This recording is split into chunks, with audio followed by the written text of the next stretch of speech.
Hi guys, welcome back to my channel.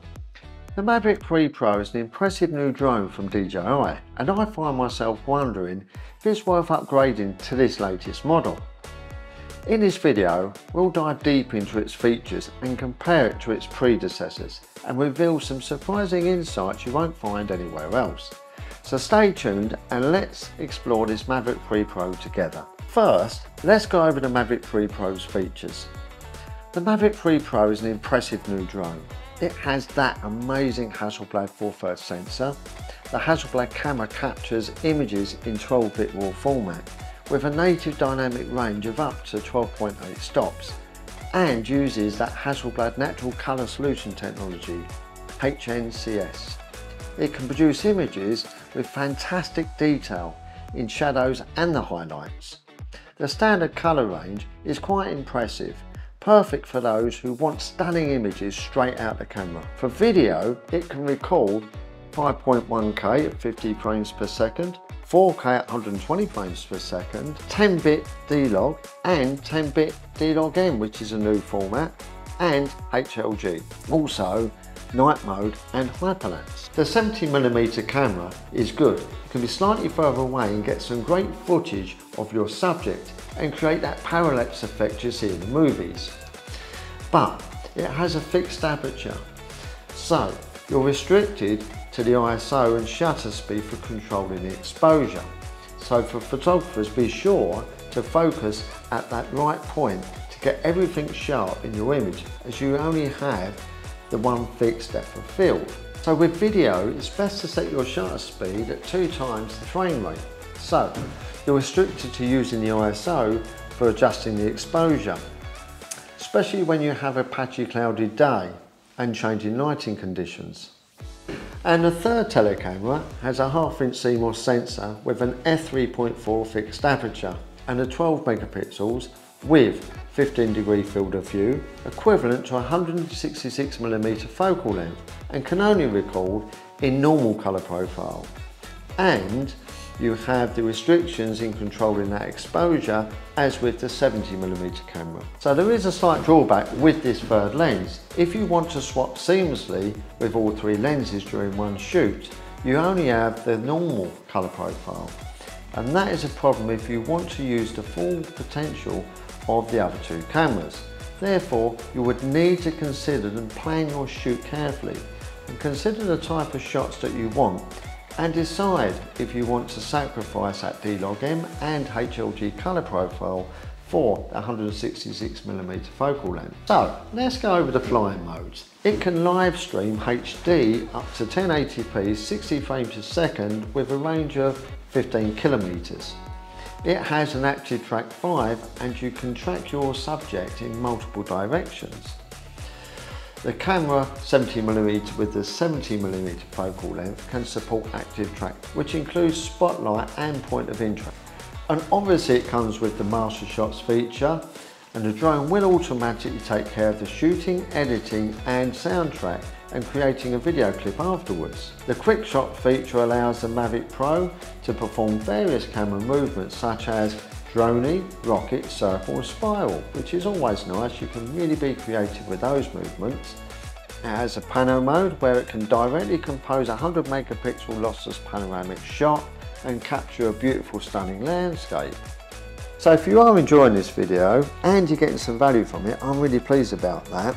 So be sure to hit that subscribe button and press the notification bell for future uploads of anything drones and photography. So now let's get back to the video. It can wirelessly connect to the Lightcut app on your phone for quick clip previews and one-touch AI-based editing without downloading the footage and saving storage and space on your phone. Try templates specially designed for the master shots and effortlessly create exceptional and breathtaking aerial videos. And this is a really good thing if you want to create a short and upload it onto YouTube. The flight time for the Mavic 3 Pro is 43 minutes in controlled conditions. So realistic conditions will give it less time but still be more than other drones out there. But it is less than the Mavic 3 Classic and the Mavic 3 itself or the Mavic 3 Cine, which has a 46-minute flight time in ideal conditions. So even though they can stretch not as good as that either.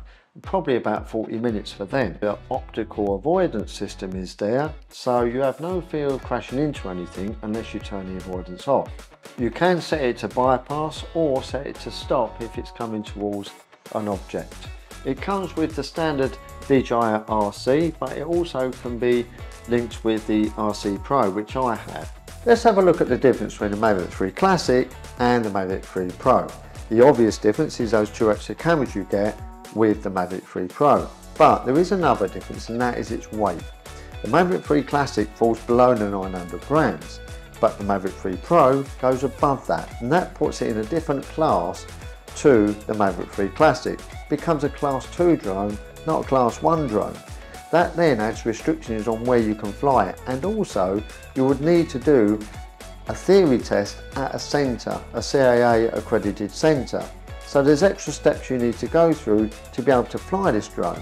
So if we look at the chart now, we can see the categories and what you can do and what you can't do with specific drones and their weight limits.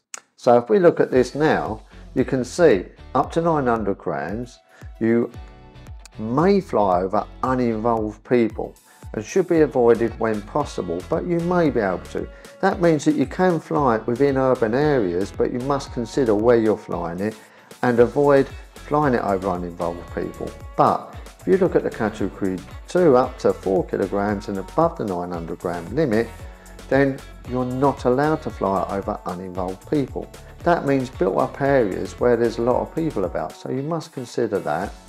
Also, if you look here, you must pass a written exam at the CAA centre or a recognised entity. So that's where you have to do some extra tests, if you like, to be able to fly that drone, because it goes into an extra level. So that's where I consider whether it's worth upgrading to this Mavic 3 Pro or sticking with the Mavic 3 Classic.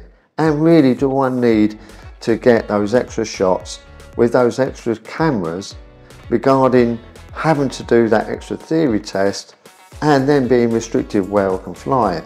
That means I wouldn't want to sell this drone and just have that drone, because I'll be restricted. So if I was going to upgrade, I would then need to consider the cost of upgrading, have the additional drone and keep my Mavic 3 Classic, because this will allow me to do shots within an urban area, and then I would then take my Mavic 3 Pro and then take some shots outside the urban area and do what I need to do there, but I would have to then do that additional test.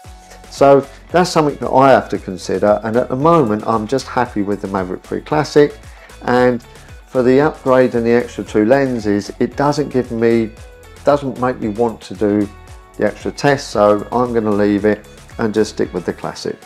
Let's have a look at the difference in price between the Mavic 3 Pro and the Mavic 3 Classic. So on the website of the DJI, you can see that the DJI Mavic 3 Pro comes in at €2,099 and the Mavic 3 Classic comes in at €1,599. This gives you just the Mavic 3 Classic and the basic RC N1 controller. And this comes in and that gives you the basic DJI RC controller, not the RC Pro. You can see here the weight difference as well, as we're talking about that, 958 grams, and the Classic comes in at 895 grams. So what I was talking about with the classification, that is with the EU classification system, not the UK or the US. So you would need to check those 2 classifications for those particular countries regarding what you can do with your drone.